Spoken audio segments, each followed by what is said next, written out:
পবিত্র ঈদ উল ফিতর উপলক্ষে একটানা 7 দিনের ছুটিতে যাচ্ছেন সরকারি কর্মচারীরা।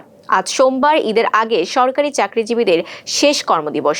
তবে বেশ কিছু বেসরকারি প্রতিষ্ঠানেও আজ থেকে শুরু হচ্ছে ঈদের ছুটি।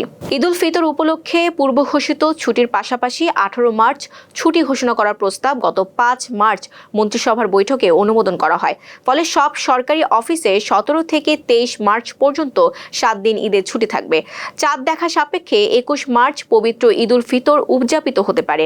সম্ভাব্য এই তারিখ ধরে আগেই 19 থেকে 23 মার্চ পর্যন্ত 5 দিনের ছুটির তারিখ নির্ধারণ করে রেখেছিল জনপ্রশাসন মন্ত্রণালয়। এর আগে 17 মার্চ পবিত্র শবে কদরের ছুটি, এর পরদিন 18 মার্চ ছুটি হওয়ার ফলে এবার ঈদ উপলক্ষে টানা 7 দিনের ছুটি পাওয়া যাচ্ছে।